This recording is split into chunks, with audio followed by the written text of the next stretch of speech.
Put your hands on top of your head. Well, I didn't. Now!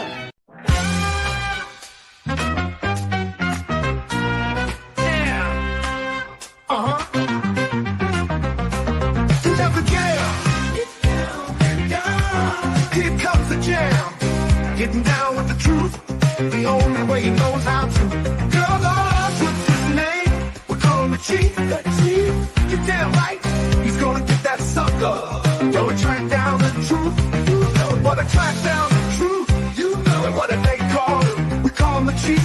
You're damn right we do.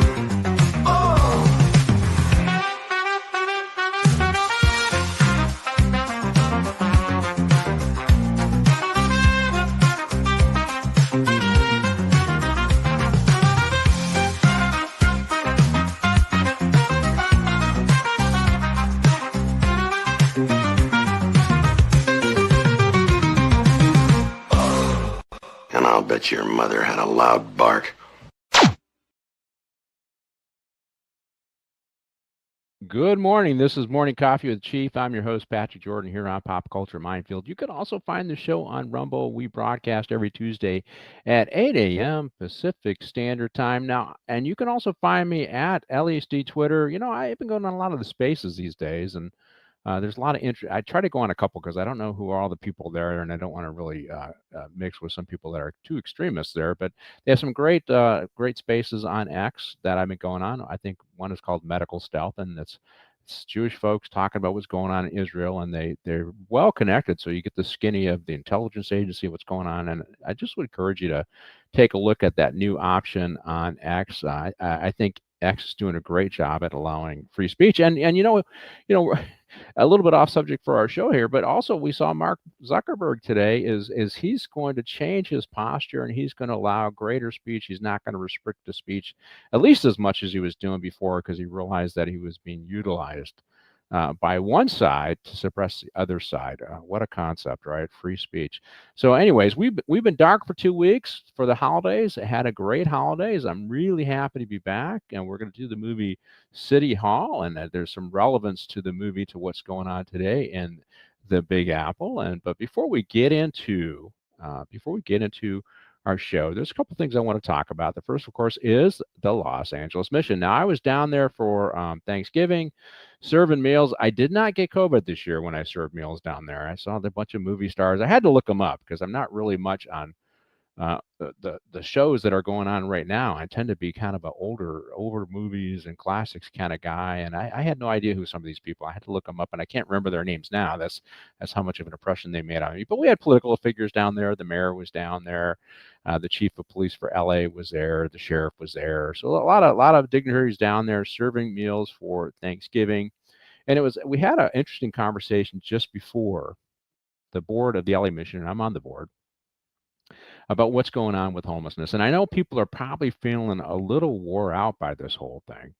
They're just feeling a little wore out about homelessness and how to solve the problems. And it's interesting because the Los Angeles mission has pivoted away from just providing shelter beds and showers and some basic services for the homeless so they can survive on the streets. And they pivoted to where they do some of that, but that is more of a open door kind of policy to get people into robust services that last 6 to 12 months to help them with recovery so we can get them off the street. That is the model that I think is appropriate. I don't believe with the housing first model where we just give them a house without any of the services up front. You know, that's what government's doing these days, and I think we're spending a lot of money and failing. I think the Los Angeles mission has the right model. I'd like you to look them up, losangelesmission.org, make a donation today. They also do have a spiritual element. So the spiritual element precludes them from getting really any money from government. So they really rely on your donations. I made my end of the year donation, a nice sizable donation to the mission. I certainly would like you to pony up just a couple bucks to help the Los Angeles mission. Now, I was dark on my other show, Briefing with the Chief, that is broadcast on KJDB.com. And tomorrow I am going to talk a little bit about what went on in New Orleans, I think, and maybe we'll get some comments from my folks before I get into the heart of the movie. so my guess is that we are not ready for a terrorist attack. That we have allowed our anti-terrorism programs to degrade to a point, particularly here in Los Angeles, but I think most of our major cities are like this, to the point where we would not be able to respond to a successfully to prevent an attack. I think that we have the capability to respond appropriately, but I don't know if we have the capacity to respond to multiple attacks, which is what I think is coming down the pike. If you listen to one of the guests I've had on my show before, Sarah Adams, CIA targeter, she was in Benghazi. She's talking about it, and I hope to have her back on my show. I just finished the book. Let's see, it's Sri Lanka, the Easter Sunday Massacre, terrorist attack that hit multiple locations in Sri Lanka and killed hundreds of people. And, I looked at the radicalization of the people involved and how they were radicalized, who was radicalized, and how they convinced people who were normally moderate Muslims to be radicalized. And we saw that in New Orleans. And I just don't think we're ready. And I'm really concerned about it. So I'm going to address that tomorrow on my show. And then I'm going to talk to a guy who was protested at his school board regarding some of the stuff that was going on in his school district. They put him on the terrorist watch list, and Congress got involved. Big investigation going on, but it radicalized him. He went from being a Democrat to a Republican, and now he's PRA and everybody in Cook County, Illinois, and he's got some dirt on what's going on with the immigrants there, and so we're going to talk to them. He proctored a meeting between Tom Homan, whatever the borders are, and some local Democratic politicians there, hoping to get a change in policies in Chicago and Cook County, where they'll work with ICE and those folks to at least get rid of the really bad guys who have come across the border. So it'll be a good show tomorrow. I encourage you to watch, listen or watch the show. You can find that show on Rumble, or you can find it at kgrdb.com, Briefing with the Chief. It broadcasts at 2 p.m. Pacific Standard Time, and that, of course, is 5 p.m. Eastern Standard Time. And I'm really looking forward to that. It'll be a lot of fun. Anyways, well, today we're going to do the movie City Hall, and I just thought it was really appropriate that we did this movie because there's so much of the corruption that's going on in New York City. Now, I've been on a podcast, which I'll plug a little bit here. It's called New York City's Finest Unfiltered. It's a podcast that broadcasts every morning on YouTube at, oh my God, it's 5 o'clock in Pacific Standard Time, but it's 8 o'clock in New York, and it runs usually for 2 hours. And a couple of retired NYPD lieutenants, and they are just taking it to the NYPD and the mayor, Eric Adams, because of the level of corruption that has gone on. The mayor's under investigation. The former commissioner is under investigation, had to step down. The temporary interim commissioner, they did a search warrant on his house, and now they got some lady in charge who's never even wore a gun or pinned on a badge. She's just a bureaucrat from a wealthy elite family that they put in charge, and a lot of the senior folks at the NYPD are stepping down and are under investigation. And same thing with the fire department there. Some corruption scandals with the senior level management folks on the fire department. Well, so I thought the movie City Hall, which was released in 1996, would be a really good movie to do. It's a political thriller movie, and it's directed by Harold Becker, and it stars Al Pacino, John Cusack, Bridget Fonda, beautiful lady. I forgot about her, right? And Danny Aiello. And this was an older film, and but it is definitely appropriate for what is going on in New York. And so let's bring on our guests, and we'll get into the movie. We're going to go by rank. So I got a retired chief from the Westminster Police Department, Ralph Ornelas. He's also retired commander from the Los Angeles County Sheriff's Department, and he's up in New York. That's right. Hey, well, Happy New Year to you and Ron and Martine and your audience here, Pat. Yeah. Well, welcome to the show. And let me bring up Ron, and we'll do a little discussion about the corruption in New York, and then get into the movie. And my next guest is Lieutenant Ron Daly. He's been on before, and he's agreed to come on again. We just had a big, long discussion about football. That could probably take up 2 hours if we decided to do it all over again. But we're not going to do that. We're going to talk about corruption in New York City, which would probably take us a week to do, but we got to cram it in 2 hours, right? So, hey, Ron, welcome to the show. Hey, good morning, sir. How are you guys? Okay, so you heard a little bit of my lead-in. I got to give you guys an opportunity to talk about readiness, and since our bailiwick is Los Angeles County, let's talk. Are we ready to, one, prevent and then respond and recover from a terrorist attack like we saw in New Orleans. So you got to hit three parts of this. Do we have the capacity to prevent? Do we have the capacity to respond effectively? And do we have the capacity to recover quickly? Because those are all key components to anti-terrorism program. Ralph, I'll let you go first since you outrank us all. No, well, first of all, preparedness. I believe that I'm not sure if we really are prepared. We've had so much change within the two large departments within LA County. And I hope to God that Jim McDonald and Sheriff Luna are focusing on this topic you're speaking about. I hope there's some training. I hope there's some networking. I hope there's some good teamwork between not only LAPD, LA County Sheriffs, and some of the federal agencies, ATF, FBI, DEA, and other intelligence, joint task forces, because we have to protect our communities. And the only way we could do it is by collaborating with each other and really sharing intel. And when I worked a federal investigation for 5 years, we proved that we can do it with all the agencies, but everybody who is on this task force or collaborating really needs to put their ego out the door and really focus on how do we protect our communities here.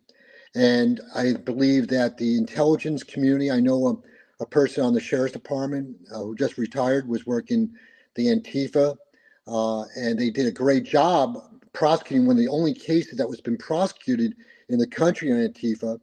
But it's a lot of things that logistically, intelligence-wise, they really bring things to the table, but not only for this moment in time, but we have two major events taking place within the near future, 2026, the World Cup, and then also the Olympics. So I pray to God that we're learning from these mistakes.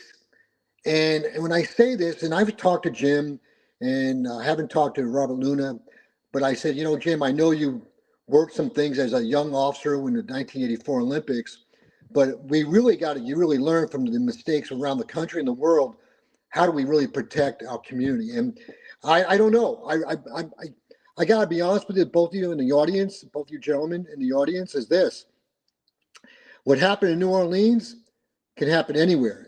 And I pray to God that we have the ballards, all the things to protect, those neighborhoods when we have a certain event. I'm really concerned about the inauguration, though, too. I've spoken to some of my friends from Intel and federal investigations. They're talking about federal agencies about the inauguration, and we can talk about this more if you want, but we don't even know how to control these drones right now. And potentially can it be a drone attack that we may not have the capacity to intervene. So I'll leave it at that and let Ron take over. Okay, defund, defang, and demoralize the police and then expect them to stop a terrorist attack. I don't think we're ready because we haven't been focusing on it for 4 years as well. But Ron, you say prevention, response, and mitigation. How are we ready here in the Los Angeles region, in your opinion? Well, I think that to put a positive spin on it, I think that we continue to work on preparedness. I think a lot of lessons, even though it's been quite some time, that occurred, even with 9/11 as it relates to mutual aid and unified command and things like that. I think we took a lot of good steps in the right direction there. But yeah, I mean, let's make it abundantly clear. We let a bunch of unvetted people pour into our country, and the enforcement of monitoring and or deporting those folks is, I'll just say, non-existent or low. It becomes problematic, in addition to all the other stuff that we got going on potentially in our country that, let's just say, historically we would be aware of and track, some of these extremist groups that have already been in here. So preparedness wise, let's be honest, if we're just talking like high density areas like Los Angeles, if you're looking at the tactical science end of things, it's to try to, whatever happens, keep that problem as small as possible and limit the loss of life. And let's just be honest, there's going to be a lot of people, depending on what the attack is, whether it's a car or any sort of mass casualty thing, God forbid, some sort of, nuclear explosion or something like that, where we're going to lose a lot of life. And it's going to be a matter of containing that problem and then going in and kind of sorting that out and triaging it. So nuts and bolts, I guess, how does that happen if something like that does happen? I would just say keep the problem small, start getting the lifesavers there, like fire and hazmat and some of those other folks that we would bring in. And then obviously the recovery, I don't know. I mean, has New York even 100% recovered in the last 20 plus years from 9/11? And I don't think the answer is yes. They have a good kind of blue collar fighting spirit down there.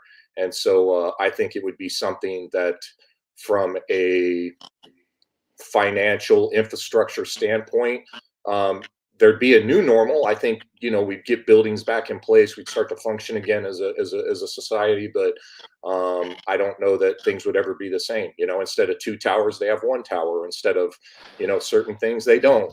So I think there'd be this constant reminder that things were a certain way one time, and now we just need to adapt with the human spirit and move forward, kind of thing. So I would say that it would be impactful. I would say that it would be recoverable, but it would be like a new normal, almost like you had a compound fracture on your leg or a massive heart attack and you had to have surgery. Would you still be functioning? Yeah, but it would be a new normal that would take some getting used to and would always be there. Can I add one more? Can I add one more Sure, thing, go ahead. please? What we learn now, the aftermath of New Orleans, the FBI had information. They had information on this person. And this is my point when I spoke about being on a federal investigation, work in Central America and Mexico. The FBI had information they could have imparted or shared with New Orleans, and they probably didn't. And this is the point about agencies. Why I look back on my friends in NYPD sent their detectives to Israel to work with the Mossad after 9/11. They still do that. They still have that evolution where they sent their detectives. Well, here we are now, and I pray to God, not trying to be negative. I want to just be pointed about the fact that here we have agencies, a joint task force in LA, HIDA and everything. We need to make sure we're extracting that intel from the FBI and other agency, what's going on. And that's the key though. And I'm not sure right now the FBI, and I have a nephew in the FBI, we talk about this. I'm not sure the FBI is really truly jumping on board and sharing it because they haven't been on the ball. They've been worried about going after some other type of entities instead of these people that have been inserted in our country, as terrorists. As Very diplomatic, today, Ralph. Very what's that? diplomatic, going after other people, right? So yeah, I believe that we pivoted towards white nationalists or whatever were political enemies or certain folks, and we took our eye off the ball when it came to Islamic terrorism, and to our detriment. And the thing about that is whether you believe that white nationalism, all these other things are a threat, right? Whether you believe domestic terrorism, homegrown domestic terrorism are a threat or not is immaterial. We always knew that Islamic terrorism was a threat. And a lot of our resources and attention were drifted away from that. And what happens, having done the intel side for a little bit, at least doing oversight and benefiting from the intel that comes in, it takes a while to train people on what to look for, how to look for it, how to get it.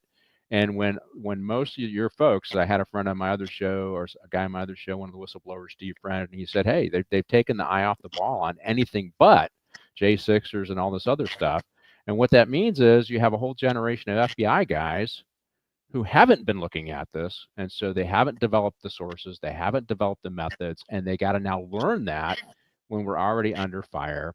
And some of the people that have been screaming the loudest were ignored the most. And those were people who were CIA operatives who knew that we're funding Afghanistan and that money is coming back in terms of threats towards us in the homeland and the border. Because I talked to somebody in May on my other show. There was the Benghazi, the enemy, the people that were in Benghazi when the ambassador was killed. And I asked them, it was not that long after October 7th, are we safe? How they do that movie. In the movie, The Marathon Man, are we safe? The Marathon Man. And they said, no, we're not. There's been so many people coming across the border, and we have no idea who they are. And they're dumping their IDs before they come across the border, so there's no way to track them. Libya and other places are giving passports out to known Al-Qaeda terrorists and others, and they're coming across the border. And so that's, I say on the intel piece, we're not ready. I say on a small scale, meaning 1 or 2 location threat, I think LA can handle that because, as Ron said, I think we got good, tight mutual aid agreements, and we can do that. I think the fire service are up to snuff. I think law enforcement stuff's to snuff for that. I think the mitigation would take a long time, but I think some of the reasons why what we don't have is the political leadership's understanding of the threat. They're too busy holding the cops accountable, chasing deputy gangs, and whatever the hell they're doing, and they're not looking at the real the capacity that we need to have right now in a very dangerous world to keep LA safe.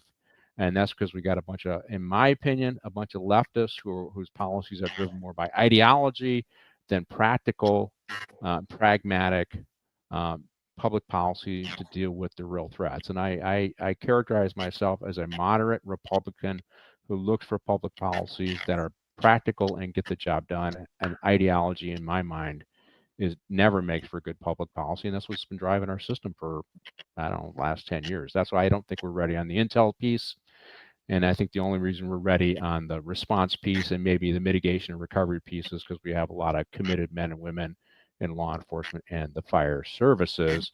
And I'll mention names. I think if given the money and given the backing, Luna, McDonald, and we can't forget Cecil Rambo over at LAWA will do the right thing if given the money. I do believe that. They know it, they saw it, they understand what needs to happen if they're given the political support and the money to do it. So there we go. Commentary on are we ready after watching New Orleans? I would say that's maybe a couple thumbs up and 1 thumb down from all of us. Not ready on the intel piece, not ready on the prevention piece, but we are ready on the response and mitigation piece. I guess that's what everybody's saying here. Okay, great discussion, guys. I hope the audience enjoyed it. Now it's time to get into corruption in New York, which so I picked this first show. Let's roll it. The movie, it's called City Hall, and one of the first scenes in this is Al Pacino as the mayor, right? And I like Al Pacino as an actor, Ralph. He's a great guy. He always delivers in my mind, and he played a pretty good mayor in this movie, right? Yeah, I mean, listen, he's a great actor. He portrayed, trying to conceal, what he knew on this triangle of conspiracy between the mafia, the judge, and the Brooklyn Democratic leader in that community. The 45th, I think that the 74th precinct he covered. Yeah, hey, listen, the man comes off real well. I thought, jumping ahead, I thought he did a great job in the church. To the funeral for the young black child, and how he went against some of the advice and gave a hell of a speech there. You look at the city today. Mayor Adams. I don't know what you and the audience and Ron think about. I still have a lot of family back in New York. My 2 nephews on NYPD, and I personally think Adams has compromised himself. At many levels. Now, all of a sudden, when he's indicted, he jumps on board the Mar-a-Lago train, and Trump is kind of smart enough to know how to manipulate him. Look at the whole organization, NYPD, and now you mentioned at the beginning, the sanitation commissioner now becomes the commissioner of the police department. I understand she's a very bright lady and how to analyze data. But does she really know about what's going on in law enforcement? And I'll leave on this note. The one lady who is a commissioner, she was a chief of detectives in Nassau County Police Department. She left. She knew something was happening. That was a smart lady. I think her name was Kitchens. Yeah, it's I've been on this other podcast, and it's really interesting what's going on, and which is why I think in this place there's a lot of death and destruction. In that place, well, we don't know if there's any death in real life, but we do know that there's a lot of bribery going on and a lot of graft and corruption. But the interesting part is at the very top levels of the NYPD and I would say it's unsophisticated. You would think these, it's unsophisticated. So, I mean, the commissioner, Ed Caban, recently resigned. Brother was running an influence operation in the city, and nightclubs were paying him money to keep the cops away. I mean, how protection racket? Pretty unsophisticated, Ron. A little different than our movie, but it just shows that you can go through a couple decades where corruption is held at bay under Giuliani and Bratton, and I think that there was probably some corruption going on there, but at the senior levels, and I just pretty unsophisticated corruption at the senior levels of NYPD. I don't know if you've been following it, Ron, but this is why I wanted to do this movie, because it's. But let's talk about. Tell me about Al Pacino, Ron. What do you think of him, and what do you think about the corruption scandal going on in New York? Well, Al Pacino, I'd probably say without a shadow of a doubt, is probably I'll lump us all together. Our generation, actor-wise, is probably at the top. So whenever he's on anything, he knocks it out of the park. And very fiery. I thought the mayor's character had a lot of different facets to it and whatnot. And again, I'll throw in some sarcasm here and say I wasn't shocked when the movie played out the whole way that he was kind of the focal piece of trying to keep the lid on the simmering pot that was boiling over. And I with regards to currently what's going on with New York, I have a not shocked. I would say that. Back to our football analogy, the unsophistication of it. Bottom line is politics and urban environments and stuff. They're within the confines of that football field, if you will. There's only a certain amount of plays. There's only a certain amount of ways you can move the ball down the field, etc. And the playbook is pretty straightforward. Depending on the players you got on the field, depends on kind of offensively and defensively what you do. But it doesn't surprise me that history repeats itself as it relates to corruption. And currently, so if we talk about Eric Adams, do I think he's kind of getting hosed a little bit? Yeah. Do I think the guy's problematic on a lot of his policies? Yeah. But do I care? I think it's far enough away from me geographically where I don't. But life imitates art, and it's only a matter of time before it ends up, or it's even in our area, just a little bit differently. If you guys are out, on the West Coast in Southern California, I will tell you I have an extreme aversion for politics, even though I think government is necessary. And I see at a lower level some of the same kind of things. Here in Idaho, not only at the state level, but the very, very local level where we're at, because I told myself I would still be involved. But it's just everywhere you go, it's good old boys, or it's pay for play, or it's quid pro quo. All of that stuff is, my experience is alive and well. Everywhere you go, it's just at what level, comfort wise, and the amount of dollars that are getting thrown around. Plus, how sophisticated it is. Are these guys better at hiding it than not, I guess? And it gets them.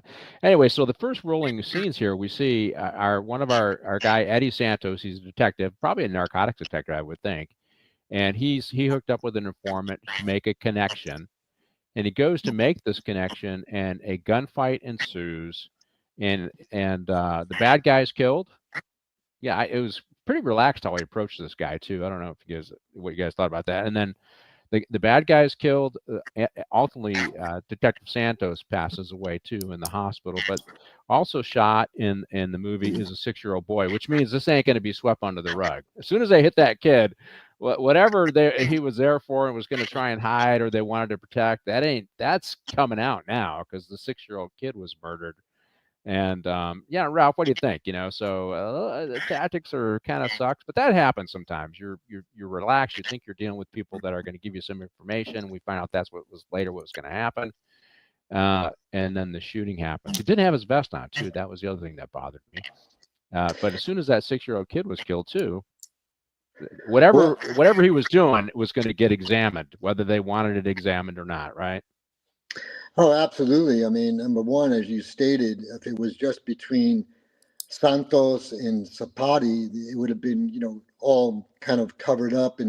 But once the young child was killed, which was very sad, um, now it's everything exposed on the probation report, and it just evolved. But I gotta go back to something. Not only this is that, I left New York in 1978 to join the sheriff's department, and the reason why during that time was the amount of corruption in New York. And my dad and my uncle of a Mexican descent, my uncle went to LAPD from NYPD, and I gotta tell you, I still to this day the most professional organizations are on the West Coast, and I still believe in my heart and soul, the LA County Sheriffs and the LAPD is still head and shoulders of, and I say LAPD because I can't help it, my love for my uncle, who did 35 years there, the training and everything we've been through, all three of us, is still head and shoulders above a lot of different departments. But in this scene, there was no plan. And you remember when Calhoun interviewed Santos's partner, he was questioned, why didn't you go? And he didn't. And that's what happens with independent action, by officers. And listen, I could tell you some stories, I'm not, but where a knocker operation, another person shot another detective, and almost killed him. Thank God that he lived. And those things happen. And that's why when you put operation plans together, the undercover has got to make sure everybody who's the other operators on the operation know what he looks like and what kind of clothing. But Santos had an informant, and man, he played it, but he also played the cousin, and he told the cousin, "Hey, listen, once you get a chance, make him turn around," because he wanted to come from behind him. And I think Sapati, the one that was the probationer who shouldn't have been out, he knew something was going to go down. Either Santa was going to shoot him or he's going to take him into custody, and he went for it. Yeah, what I think is he knew he was a loose end, and he would rather take out our Santos, our guy here, because how he got his. We learned later he was given a favorable probation report, which let him out of prison. And now, heck, hell, they just let everybody out of prison in New York now. I mean, you don't need any. I don't even think they do probation reports, anymore. Except Trump's going to be sentenced. So, hey, Ron, as soon as that kid got killed, every bit of this was going to be analyzed, right? And we know on the West Coast, every bit of every police shooting gets analyzed. But as soon as that kid got killed, everything was this light was going to shine on this case, right?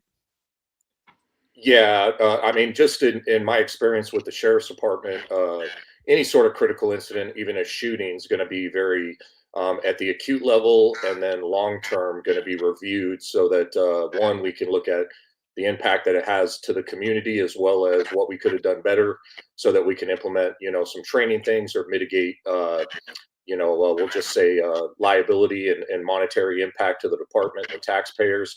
But yeah, when obviously there's a civilian death and you make it a black kid and you make it a young kid just going to school with his dad, that is going to stoke some passion and some and you couple that with the distrust that there already is with law enforcement, with I'll just call it minorities, even though they're majority in those areas. It becomes a literal powder keg. One thing I will say about Al Pacino's character, and I have been at things where I've seen elected folks or politicians, etc., get up and speak at these highly charged things. For me, in hindsight, was it a good thing for the community? I would say yes. At that time, in my role and at my point in life, it rung as very and stunk kind of being very disingenuous. But I like what Al Pacino's character did as the mayor, where he was like, "Hey, politically, hey, dude," his handlers were saying, "Don't do it," and he's like, "No, screw it, I'm doing it." So leadership-wise, etc., of him going out there, and I thought it was a little cheerleader, rah rah rah, if I was there, but you could definitely see the characters in the crowd bought in and got behind the mayor as it relates to the community members and everything else. But I just have an aversion. This is just Ron Daly, to where when you see all the religious reverends and everybody get up and it's a big dog and pony show, I'm always kind of rolling my eyes going, okay, great, dude. You know, what, whose hand has been greased in this, and how is he going to bow down to the folks and talk about the, you know, the evil deputies or law enforcement folks that are out there victimizing, you know, the community, when in reality it was the suspect's actions dictated the response, and it was, you know, a tragic accident. One thing I would say is I thought I wouldn't even say it was ambiguous or unclear. The movie played out the actual path of the bullet in the shooting as if Santos' bullets hit him.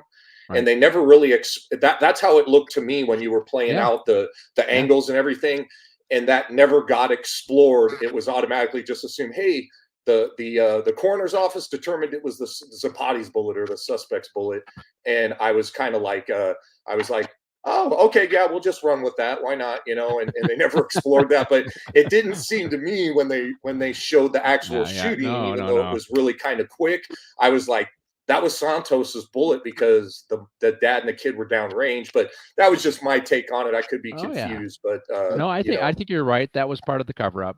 It had to be the bad guy's bullet to make this, to lower the temperature, right? It had to lower the temperature, right, Ralph? That's what it had to be. That was part of the cover up. You know, Ron has a key point, because I reversed that part of the film 3 times, and the angle of Santos was facing the kid and the father, and Zapati was facing the opposite direction. So I'm saying to myself, wait a minute, there's no way the bullet from Zapati, you know, unless it ricocheted off the chest of Santos and hit the kid.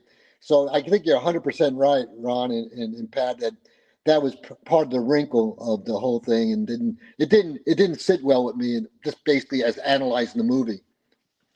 Yeah, and we passed a scene where we go through the probation report, and the interesting thing is they got a deputy mayor who's running around doing this investigation, which wouldn't happen. I think in real life you might have a collection of people working to pull in the threads on all the investigation and talking about it and coming up with the, you know, that the fact that there's something rotten in Denmark, right? And so, but let's go with it. John Cusack, another great actor. He's running around pulling the threads and all these loose ends, and he's coming up with answers he doesn't like. And he goes to the probation officer, or the probation officer's supervisor, which is a key thing, right? And they say it in the movie. How come the probation officer didn't sign the report? How come it was a supervisor? And then they go to the supervisor. He's the Jewish guy. And he said, well, there are some cases that are important. This involving Zapati that, you know, it's just, I do it instead of, you know, I take it on, right? Well, yeah, obviously we find out that he took it on because he was influenced. But, and so the deputy mayor following up on this, Ralph, that's really not realistic in the movie. I think it is realistic that sometimes probation reports get written in a certain way to benefit folks. I mean, we've seen cases where judges were putting kids in prison to get money, right? That was one of the guys that was pardoned recently in Philadelphia. I think that happened, right? And so we do have corruption in our systems, and these, as you said, some of these legacy towns like New York, Philly, whatever, that corruption tends to be a little more systemic than in LA, right? So corrupting the probation report, unusual for a supervisor sign. They're going to push that down to the lower level, right? And he caught that, right? That's reasonable, right? You know, first on a probation report, I can relate a situation of the Almani, probation parole report. Everyone that we had released that guy where he killed 2 Almani police officers. God rest their souls. I don't know if you remember that a couple of years ago. I do. And I know a deputy DA, we discussed about this and how horrific that was. And there was some things about that report that I remember this person told me, who was the deputy DA, that were not kosher. I use the word kosher because that word kosher has been used in the movie a few times when they met when the deputy mayor and his assistant, who was Jewish also, I think his name is David Paymer, as the actor. Yeah. I gotta be honest with both of you. In New York City, I wouldn't put it past me that a mayor would use a deputy mayor to circumvent the police department to get its own version of what took place. And New York City is a very, very interesting place. And It wouldn't surprise me. So I wouldn't say it's just a movie thing. I mean, look what's happened in L.A. right now, and you probably all saw it, where a deputy mayor was just a search warrant was done on this deputy mayor's home, and basically he's under investigation right now about calling in bomb threats and stuff. So I don't know if you saw that, Ron. I saw that as lunacy. Yeah, but so a deputy mayor has a lot of authority and power within a city, and it just for New York City, it just wouldn't surprise me in regards to that. It just wouldn't. Yeah, and that same deputy mayor did the oversight over the Los Angeles County Sheriff's Department as he was the chair of the oversight committee for, I want to say, 7 years. 7 years. And what else did he lie about? That's the thing that I have with these guys. Well, what else are these guys hiding? What are they lying? And I think they're probably a big impediment to our preparedness for terrorism, because we're too busy chasing down rabbit trails so these guys can, become the next deputy mayor, get their street creds and the whole reform movement, so they can be appointed to positions, then call in bomb threats. It's absolutely crazy. But what he goes and see, here's the big part. He goes and sees our probation officer goes and sees Danny Aiello, who is he's the boss of the neighborhood, right? I think it was Bronx, right? The boss. He's the boss. Brooklyn, right? He's the boss, and he goes, what the problem is, right? And the problem is they're all involved in manipulating this probation report to help a mafioso who's in bed with Danny Aiello. That's what's going on here. So Ron, let's talk a little bit about Danny Aiello, great actor, right? And I saw him in what was the Bronx with Fort Apache, the Bronx. He played a copper in there. He plays kind of a heavy every now and then. Plays a cop. Plays a great character actor, right? No, I absolutely agree. And again, I don't know a lot of his other films, but very familiar face. Outstanding performance as well. I think he plays his like you said. So I'm nowhere near East Coast as Ralph is, but the majority of, like, all the family on my mom's side is all from Jersey and New York State. My mom's maiden name's Luciani. So the stories that I do hear and everything from that end of things is surreal. It is almost like movies, just, like this, where I'm just like, there's no way, because a combination of them are law enforcement and then, blue collar workers and everything. And I hear their stories and contact with them, and I just kind of shake my head, being like, that's all just make believe or whatnot. But I will say there's people that are embedded in their community, and it's been legacy, passed down. So, like, if your dad was a plumber, you're a plumber. If your dad was a cop, you're a cop. And it's kind of, your dad was a wise guy, odds are you're a wise guy. So there's a lot of that just generational, maintaining that legacy position in society for, I'll just say, for the betterment or the consistency of society. And that's what you see this character do. And, he's all about, and you can see it with Al Pacino's character too, where they're like, hey, dude, it's about the people. It's about the money. Everybody has their own little skin in the game, whether it's the, hey, I want to look out for the blue collar worker, or I want to look out for me and my homeboys that have interest in the real estate market, whether it's the bank exchange and the off ramp and the subway and everything else, where folks are just trying to either better or maintain their position in the political hierarchy, and or look out for the folks that are their constituents. But I really like the character.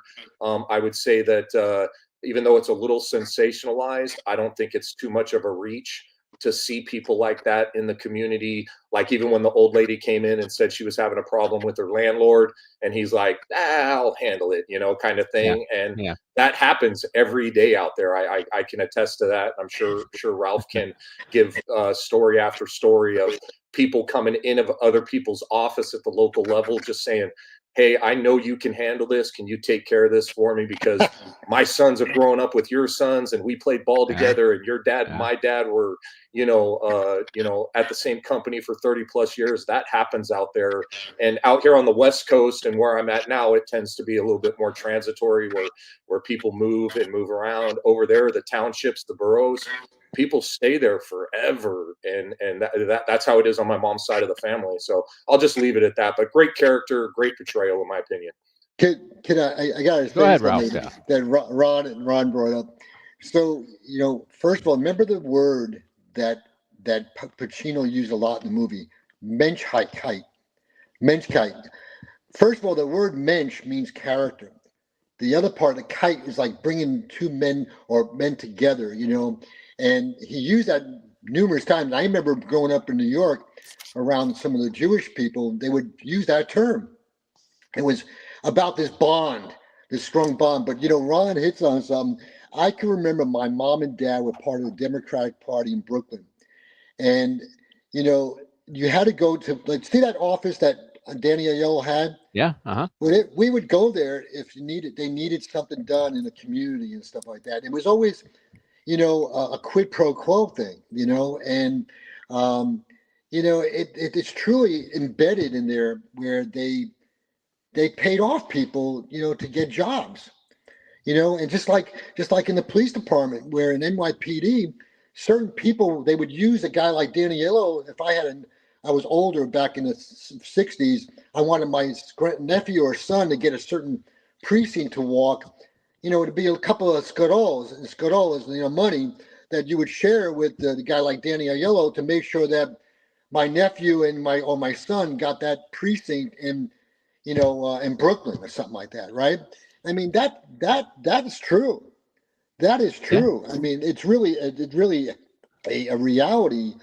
I'm not sure even now it could be, but back in the 60s and 70s, before I left, I got to tell you, I know it was an ongoing practice back in Brooklyn. They said he was the last of the old-time political bosses in the movie, and I think it's the borough president in Brooklyn. That's what he said. Yeah. And we the scene passed already, but it was really interesting. So Cusack he's sitting there having whatever breakfast or lunch with Danny Aiello and his team, and Aiello is saying, "I want a subway stop here. I want a subway stop here." And Cusack shuts him down without any conversation, right? And boom, breakfast is over. And that's how, hey, boom. What do you mean? This is a negotiation. You're not negotiating. Boom, breakfast is over. That's how those old-time bosses operated. I rubbed your back. Now it's your time to rub my back, and this is what I need. I don't care about what the other political realities are. You need to pay off. And that's, so it, and obviously those lines start to get blurred when you go into corruption, right? It's one thing to use your political clout and power to go after the mayor who's not giving you your subway stop, but it is quite, but it and then when you get this power, it opens the door for this other corruption stuff, right, Ralph? Absolutely. I mean, let's face it, if you have that much corruption within the mayor, you worry about what it trickles down into the sanitation, the fire department, the police department, And listen, look at all the years to NYPD, the Special Investigations Unit, where my uncle's friends were part of, was a special narcotics unit. Some of them went to federal prison. Some committed suicide. They took money. Look at the NAP Commission and Serpico's Commission and stuff.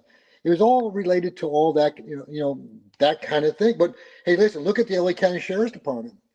Look at Arco Narco back in 87, 88, 89. I mean, people that I worked the jail and patrol with and went to federal prison. And so, we're dealing with, when I used to teach leadership and ethics, we recruit from the human race.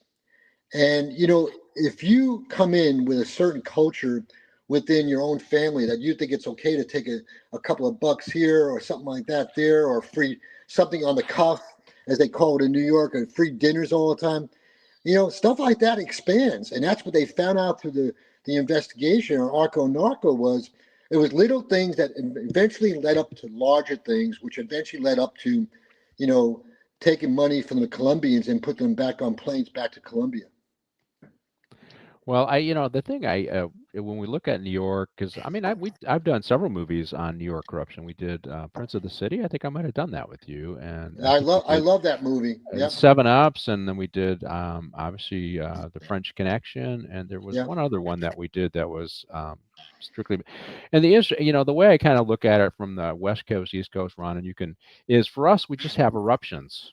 these little eruptions of corruption here and there that might be tied to maybe bad recruiting, like we saw with Rampart, bad controls and money and dope and stuff like that. What we saw with Arca Norco, but to some degree, it's weaved in the fabric of New York City, and so it's harder for them to keep it down. It's harder for them to control it because I mean, even if you watch the movie, it's Gangs of New York. That Tammany Hall, that corruption was systemic and has been systemic for 100, 150, 200 years in that city. So it's much harder for them to get their, because if everything's corrupt and that's what it's hard to see, you know what I mean? It's hard to see something different, right? And so what do you think about that? We kind of have the little eruptions of it. And there was a time when LA was corrupt, right? You look at the movie LA Confidential, it's definitely there. Chief Parker came in, but we made a decided decision to go in another direction. And New York just kind of massages the problem, is kind of the way I see it. What do you think? Yeah, well, I think that, like Ralph had kind of hinted at, when you're recruiting from the imperfect society that is there to patrol, I think those people's heart are in the right place. They want to serve and protect and make a difference, but it's still going to be imperfect. You're going to have fallible people that I'll just call it weakness, whether it's money, whether it's women, whether it's violence, whatever it may be. You're going to continually see until, I guess, AI takes over and it's some totally objective, a moral robot that's only going to make decisions based off of what's in front of them. That you're always going to have people that make mistakes of the mind or make mistakes of the heart as well. So we can dive down that rabbit hole if you want, but I would say that I still think it's one of the strengths, even though like those eruptions kind of expose that weakness, is that when you're taking from the cultures that are out there within the society that you're going to patrol, you have more buy-in, you have more skin in the game as it relates to, hey man, I grew up in those neighborhoods. I remember what it was like walking those streets, and I came from San Bernardino County in a fairly upper middle class area. And even when I went to the jails, I was shocked. And when I went to patrol, I was like, oh my gosh, this is like this, etc. And then just kind of came in and assimilated and started to kind of make decision making at the level of what was occurring out there. Not corrupt or anything, but I'll use what Ralph is infamous for being known as the gray area, as I think he liked to say back in the day, right? There's this gray area where there's definitely black and definitely white, and then there's the gray area, which is kind of difficult. And with our policies and procedures as well as your ethics, if our policy says you shall, then you got to make the decision and make sure you do it. If it says may, it leaves a little bit open to interpretation and judgment.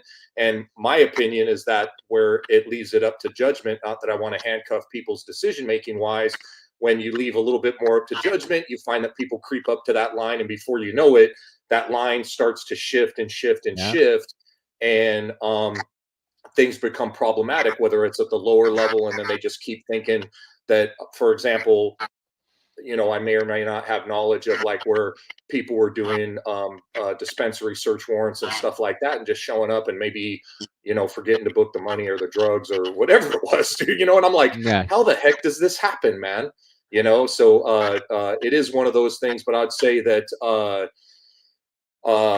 culturally, if corruption is a significant part of that, I found that the bad guys always kind of out influence the good guys, I would say, maybe, as you'll see in this movie, but also where I tend to see is, I'll just say in our community, to discuss something that, and this is just one person's experience, that you tend to see friction at the level where some folks aren't comfortable or good with other things, and then that person tends to be outed and not be trustworthy or whatever it may be. And hopefully I was able to hint at that without having to be too ambiguous. But you tend to see those guys that are put out on an island aren't trusted as it relates to, hey, mistakes are going to be made. but our hearts are in the right place and we're trying to do the right thing. But you obviously don't want to make a mountain out of a molehill, but you also don't want to forgive too many things and not hold people accountable for the smaller things, to where 5 years, 10 years, 20 years down the line, that little breach becomes a huge thing. And I'll leave it at that. And I probably was a little bit too wordy and not Yeah, clear enough and concise, but I'm that's trying to say okay. that That's it's a okay. difficult thing. Let me give you my thoughts, Ralph, before you just talk, and then 2 other points, and you can expand on all of them. I think today, right now, we got going on, the laws on the books don't really mean anything to a lot of people now with these progressive DAs and all that other stuff. And I think that causes the mindset to creep in. Well, then if laws aren't important for everybody else, then laws and rules aren't important to me. I think some of the stuff that we have going on today, like the deputy mayor calling in the bomb threat, the number 3 person in Gascon's office being prosecuted, the Soros-funded DA in St. Louis County pleading out to theft, the St. Louis-funded DA in Baltimore County convicted of fraud. These people who are supposed to be following the laws don't follow law, and they don't enforce the law for everybody else because they don't see it as important.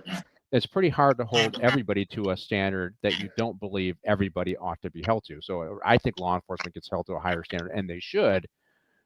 But right now, we've let everybody else avoid those standards. There are 2 things, though, Ralph, from the movie wise that we need to talk about, and you can comment. One is when they said the bullet was from the bad guy's gun, you saw the mayor's face. So Al Pacino gave that little look in the movie that you knew that was a lie, that they had gotten to the corner. And the other thing is at the church. I wanted to, you brought it up, Ralph, and I think it's important. I think public speaking for a politician is a critical piece. And those who are really good at public speaking have the ability to capture the imagination of people. And I think that was one of the biggest factors. I don't think Trump is really a great public speaker, but he can connect with the people. And I really felt Kamala Harris was incapable. I did not like any of the policies of Obama, but his ability to string a story and motivate people with a speech was, I think, second only to Ronald Reagan. So when you see the mayor do his speech here, he knows he's got a mission. He's got to do something. And most politicians, when they're getting up and they're at an event, they know they got to do something. If they got the chops, they get it done. I think one of the biggest reasons why Kamala lost, I mean, there are a lot of reasons why, she just wasn't good in front of people, right? And we see a character as a politician he does a really good job in a really difficult circumstance, right? That and then whatever comment you had, Ralph. No, first of all, I want to comment on what you said. I think that Al Pacino in that part he played is significant because it does speak to leadership in a movie or reality and how you engage your team members, the community, your department. I mean, whatever it is, do you have the capacity to be able to speak to a level that connects with people with sincerity and honesty? Now, Trump, what I love about the man, I know some people that worked for him in New York in construction. The man is a man from the street, okay? And you look at what he did to go to McDonald's and hand out French fries and stuff like that. You know something? Most politicians don't have the huevos, the chutzpah, the moxie to do that, okay? So, but let me transition to what I was going to say to you, go to the overall, first of all, leadership is so critical. And I really believe a sergeant's rank, I always taught this by my uncle, who I love, was my hero. A sergeant rank is so critical about maintaining the order and looking after the love. And I use this word love, and maybe you might not like it, but love of your people who you work with. If you're a sergeant and really cares and loves your people, you're going to tell them no when it needs to be no. But you're also going to support them on a lot of things that they need to be supported on, even if they did some mistake or something like that. I look at my career, 8 years out in the field at Lakewood. There were sometimes my team members did something, but I looked after them. I educated them. I look at what happened with Arco Narco. That sergeant who I worked for when I was a FTO and early mornings at Carson, He was a failure. I took myself off of early mornings to get away from that sergeant. And he had charisma, though, but the wrong charisma, okay? And he brought a lot of people down the wrong lane and ruined their careers. The other thing is this. We talk, I think Ron mentioned this, about new people coming in. I advocated for this, me and Peter Miko. I really believe background investigators should be bonus too. Why? Because if we pay bonus twos, what they should be at homicide, but what shouldn't we pay bonus twos who are doing the background of people bringing it in, which is our biggest investment, but pay them bonus two to make sure we bring the right people and really dig deep about, because we pay them now, we pay you now, or we pay you later. And I remember being at MCJ or Narco, and it kills me that we had to fire people, discharge people, because if we would have had better background, maybe we would have caught something beforehand. And so, I just say leadership is so critical in many levels of government. Yeah, I think so too. And we are at the 60-minute break. So if you guys need to take a quick break now, I think Martina, are we ready for a break? Yes, we are. See you in a minute and a half, I think. Okay, Sir.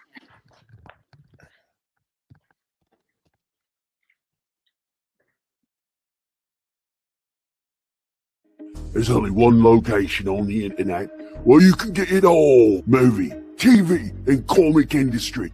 News and rumor analysis. Official scoops from Geekosity magazine. Reviews and interviews.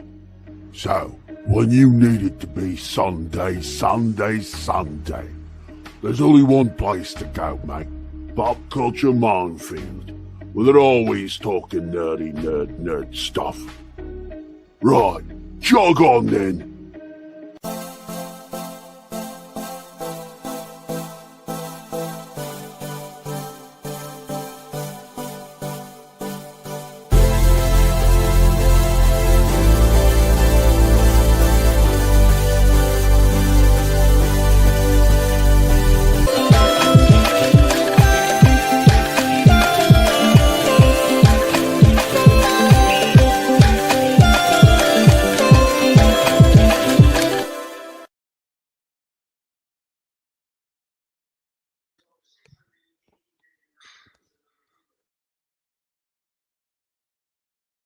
There's only one location on the internet where you can get it all. Movie, TV, and comic industry.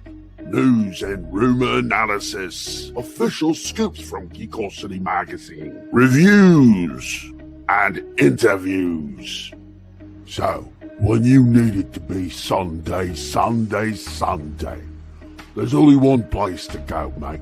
Pop Culture Minefield. Well, they're always talking nerdy nerd stuff. Right, jog on then.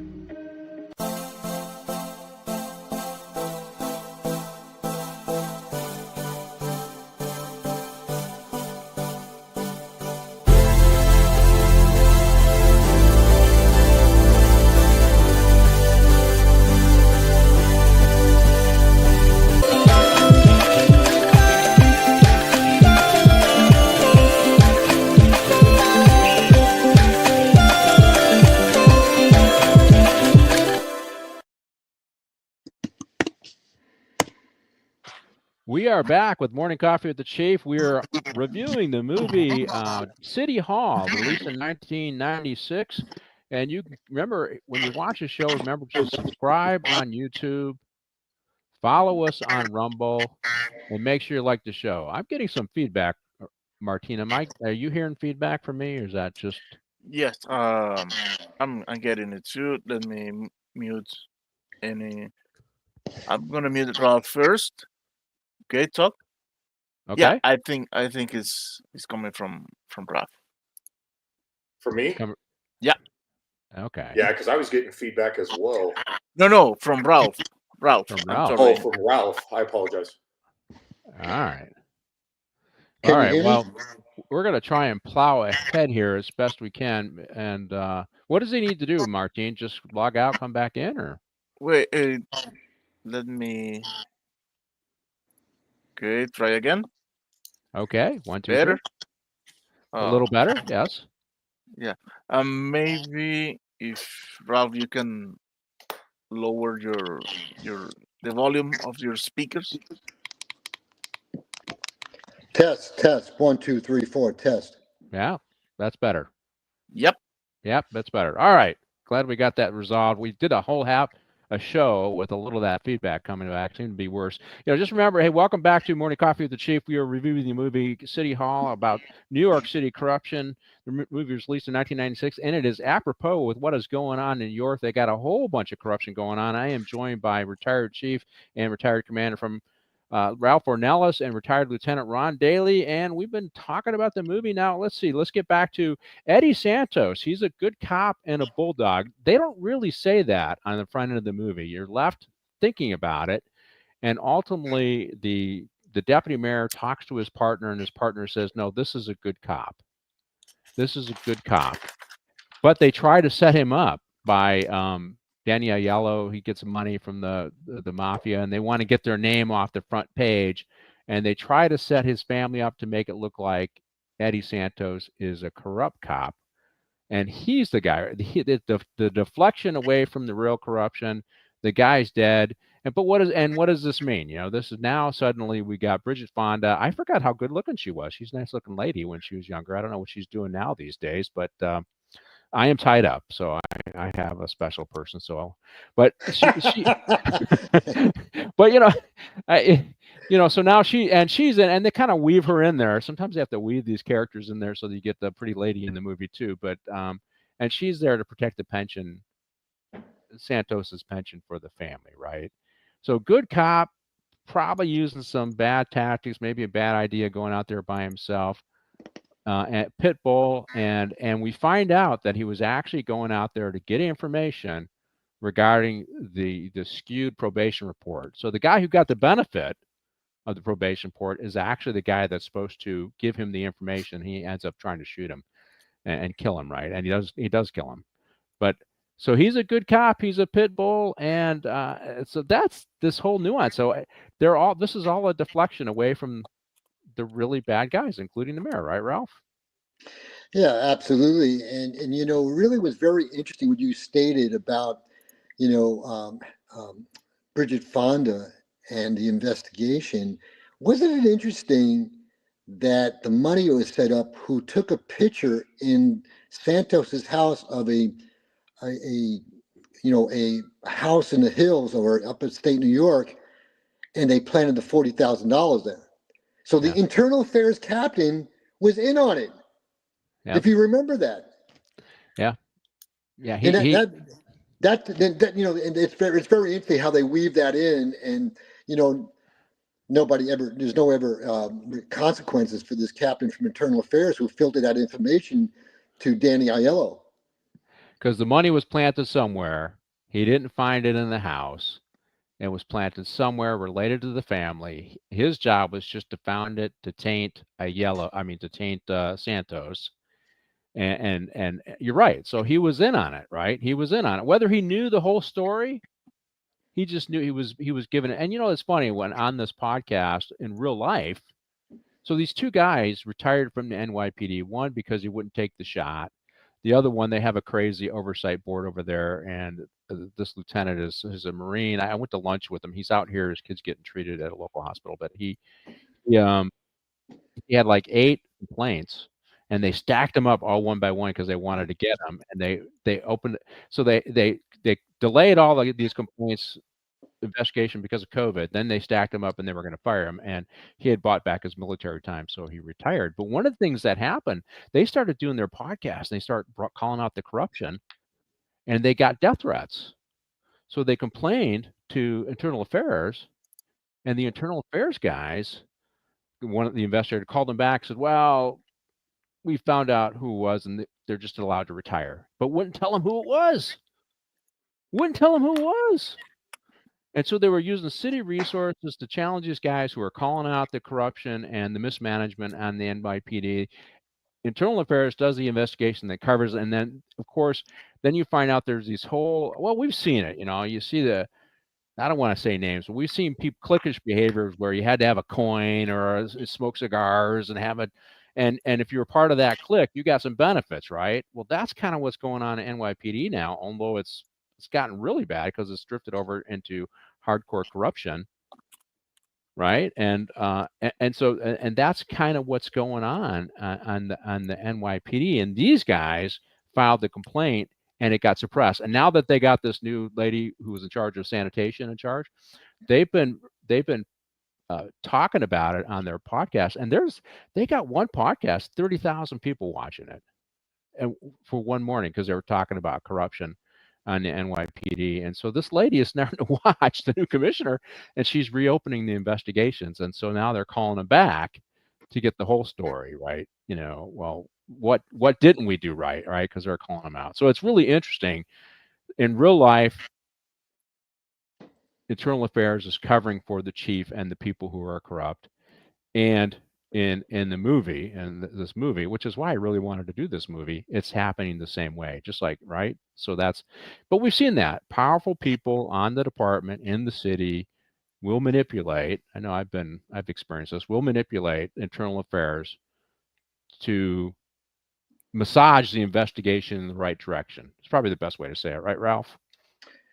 Yeah, I mean, I remember as a captain reviewing certain internal affairs investigations that were done by internal affairs that I had to send back 2 or 3 times because I just didn't believe the product was at the level that I think it should have been at. And, I wrote notes to the captain and made sure that there were things covered.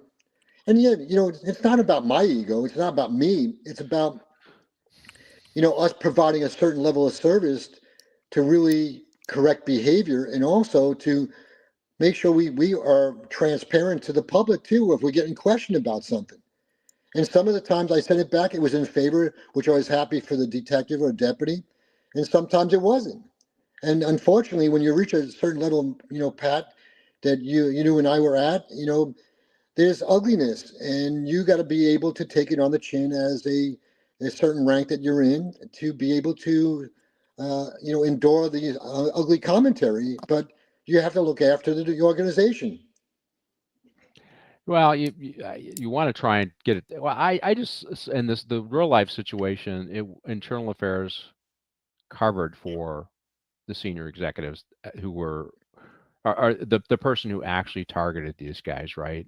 And in the movie, same thing happened, right? But we see that, Ron. This happens too. The higher you are, the more likely you're going to have a pass on stuff, right? Or it's going to be seen differently, right? I mean, I think the whole thing with Diana Tran these days. I mean, suddenly her case is going to the appeals court for a review before it goes to trial, right? She's being treated differently.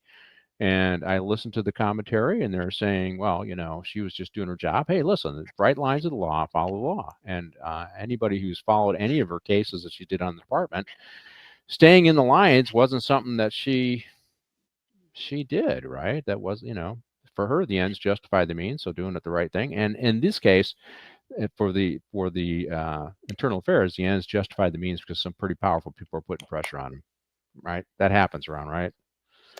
Yeah, I mean, whether it's reality or not, if the perception's there, there's going to be distrust amongst your subordinates as well as the community. And let's be honest, the perception is the higher you get, the more likely you are to be taken care of, man. Or be given the benefit of the doubt and on the sheriff's department or anything. It's always, I won't say an us against them. And one thing that I'll kind of echo what Ralph said is. And to my detriment, I don't know that I was always like this coming up as a deputy and everything. I was kind of probably a little bit more self-serving or looking out for my own best interests. But when I became a sergeant, which again, I echo and agree with Ralph and share the opinion that the sergeant is the most influential, important rank, at least on the sheriff's department, as it relates to not only monitoring the good and bad things that our subordinates are doing, but also communicating that to higher up the ladder so that we're informed as well. But I would say that I also echo what Ralph said, is that if you come from a position of mutual respect and love, your people, they understand that, and they'll feel that vibe, as opposed to you just being a climber and somebody that's out there for your own self-interest. Or, for example, I think in this character for Al Pacino, when he got up and spoke in front of the people at the little boy's funeral, that resonated with them, as opposed to good folks, good politicians or good public speakers and everything. But I can tell you, just from the human spirit, you get the vibe, whether that's genuine or disingenuous, and whether that's self-serving or that is really meant to be a pivotal point in that community for the better. And where I think that all comes from is, like Ralph said, that component of love, and then also spending all that time on the emotional kind of bank account, where you're loading that all the way through your time prior to those big decisions that have to be made. So when it doesn't go in favor of the detective or whoever it is that you're ultimately making that decision that it impacts, that they understand. They're like, man, dude, you know what? Ralph's a solid dude. He's always looking out for me and us. And he had to make a decision that limited the liability to the department, or needed to change my behavior for the better. And I would say that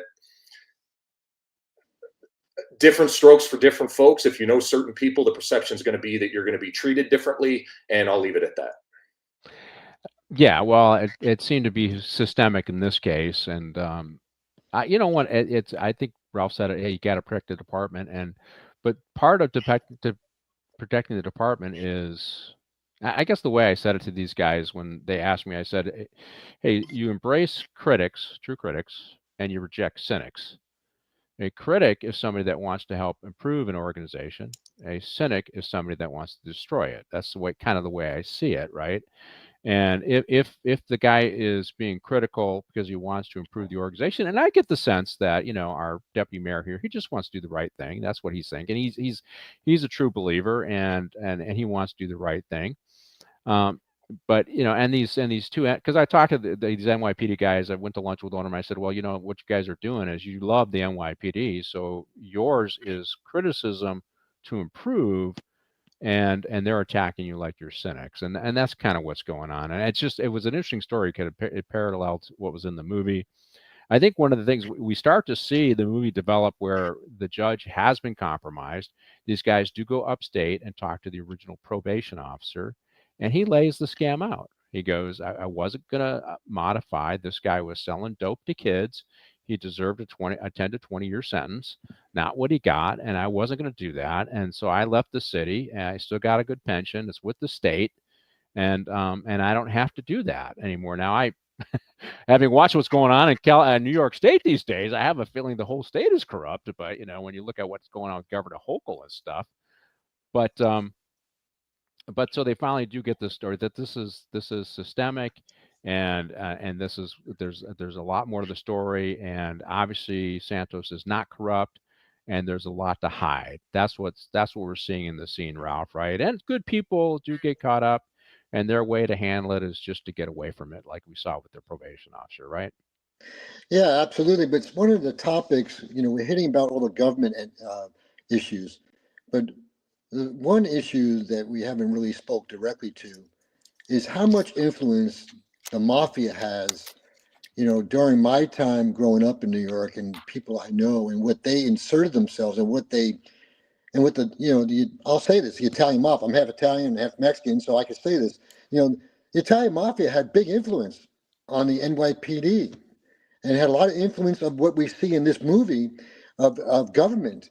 And that's, to me, that's one of the things that I just truly respected immensely about Rudy Giuliani, being Italian, growing up in Brooklyn, being in charge of the United States Attorney's Office in that district, and tasked his assistant United States attorneys to go to Cornell University with Blakely, who wrote the RICO Act, to learn how to implement it.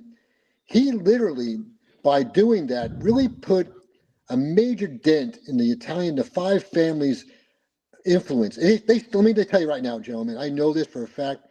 The five families still have major influence in the restaurants, construction, the unions, everything. But Giuliani's time really, truly put a dent. Really, truly put a dent. And I'm proud of that for him. And I think to this day, he will go down as one of the greatest mayors we've ever had in this country. But right now, he's been so tainted and stuff.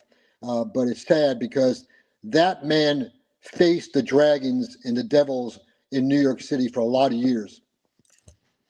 Yeah, the lawfare they're doing against him is unbelievable. And the fact that it's allowed to happen is just crazy to me.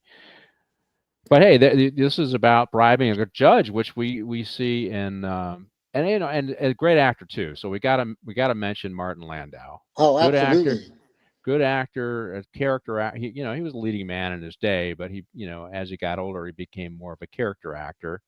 And I always like him. He's a good, solid guy. Always delivers. He's not a Al Pacino type guy. Not the lead, always the leading actor kind of guy, but he delivers. He's in Mission Impossible, if you remember, and he did a lot of television shows, and he his career revived in the 80s and 90s when he was an older guy, right? So, but good actor. He plays the judge here, and I think he implied in the movie that he did have some financial need, and so he was open to take the bribe at the time, right?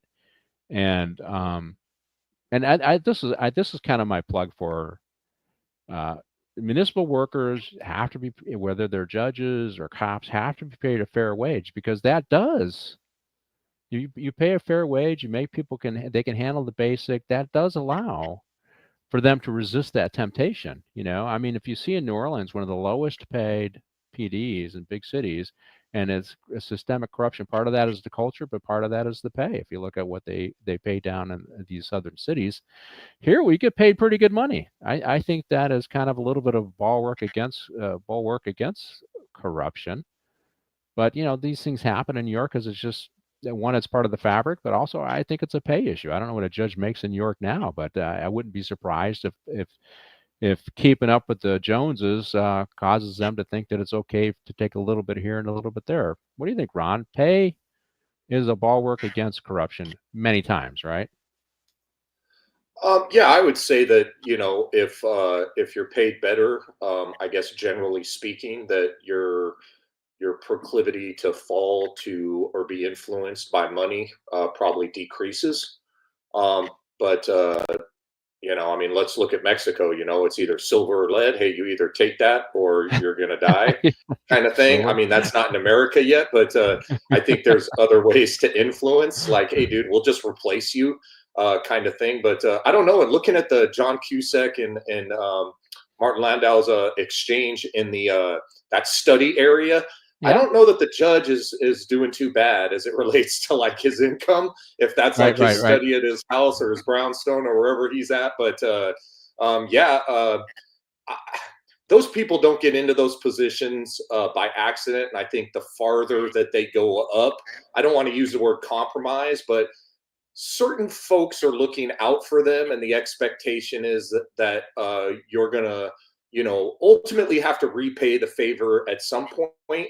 But one thing I like is that, the people that were in wrongdoing, the things that were done in the dark came to the light. And I kind of like that theme of the movie, where he realized very early on, hey, look, gosh, man, I knew this day was coming when I took that 50 grand, but it was what it was. And you could see, he was very emotionally upset about it and everything. But, was it worth 50 grand? I could guarantee you right then and there, to him as the character. And if you attach that to real life, I think the answer was abundantly clear. Hey, Pat, you talk about salary and stuff. I just like to insert something about salary for police officers. When I was down in Central America, worked at different countries, but one specifically, El Salvador, I was with the director and also the league from the FBI. We started talking about salaries.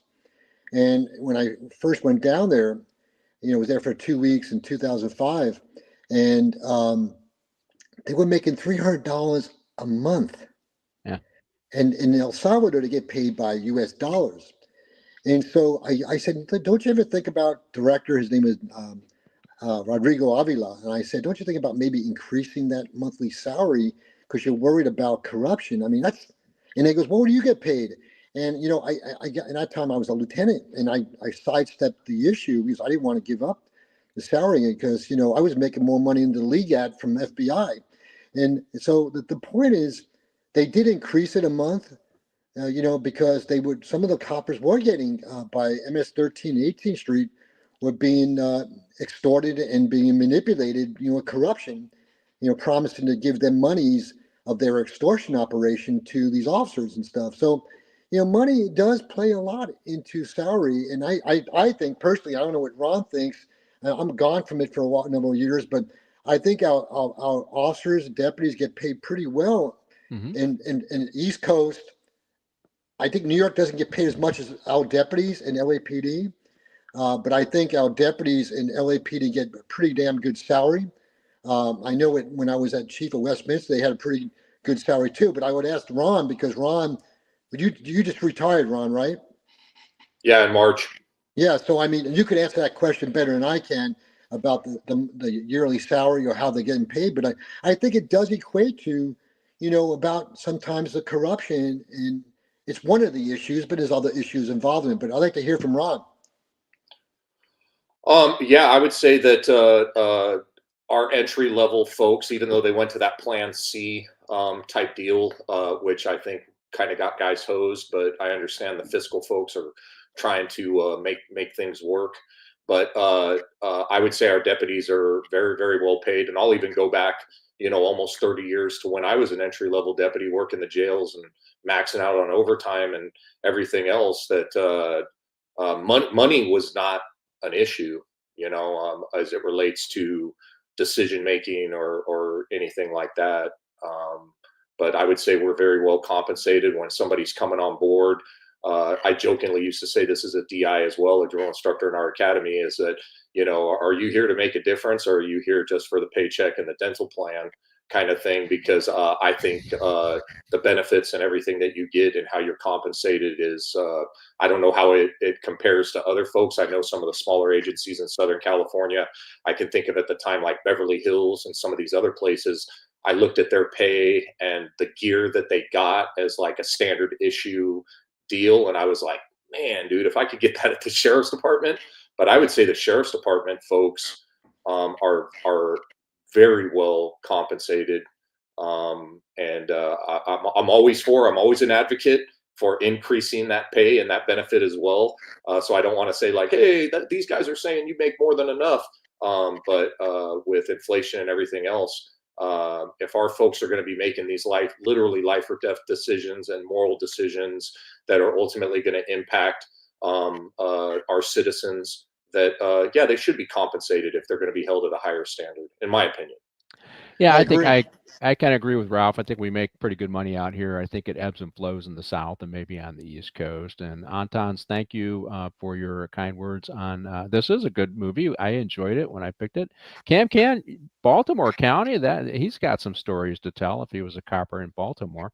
But yeah, let's get back to the movie. So our guy does Cusack here. He's like a dog with a bone now. It's interesting because the mayor makes a comment, what are you, like a gumshoe now or something like that? And that's kind of that's kind of off-putting for him, right? But he's bitten into the story. He wants to see an end, even though the mayor kind of is telling him, why don't you let this go? I mean, to me, that's what that comment was all about, Ralph. Just let this go, let somebody else do that. That's not your job. We got other things to do. But he ain't letting it go, because he's No, kind of this true believer guy, right? He's the true believer, right? well, it's very interesting is the reason I gathered from the movie, the script, and the conversation between Al Pacino and John Cusack, the reason why the mayor brought him on board from Louisiana, he loved his spirit, intent, and saw himself in him.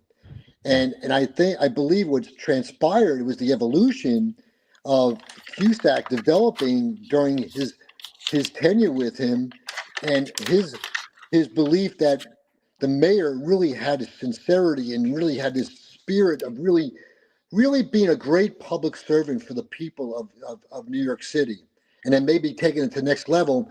And I believe what's transpired is Cusack dug deep and also something revealed. And I think it really hurt Cusack as an actor in the part he played about the mayor.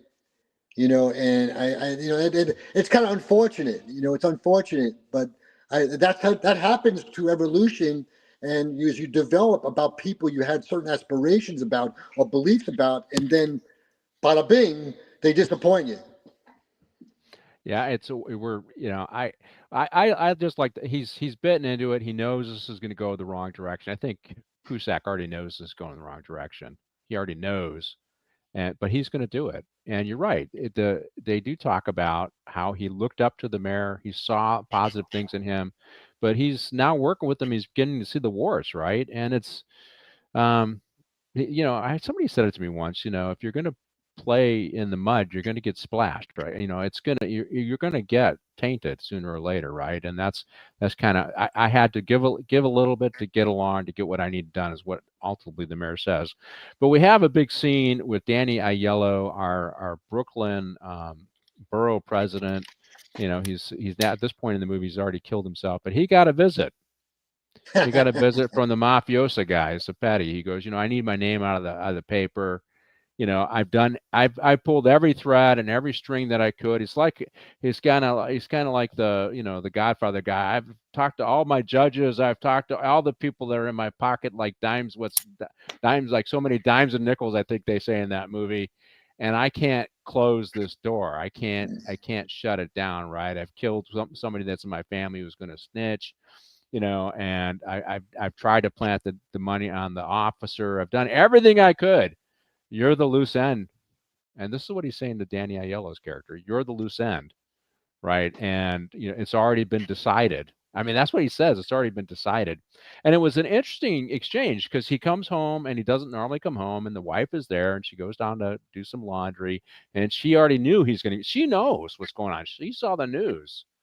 And she's got lunch for him ready, right? And she gives him time. And it was just how that played out. Everybody kind of knew in that circle what was going to happen, right? There was no going to be no recovery. You're not the kind of guy that talks. You're not the kind of guy that takes a deal, Danny. This is what you have to do, right? I forget what his character name now is, but this is what you have to do. And he goes ahead and does it. It's Frank. So Frank Anselmo. So Frank realizes he's got to do it. I think his wife knew he's going to do it. That's what I took out of the scene. What do you think? Getting a visit by the mob boss. You're the loose end, dude.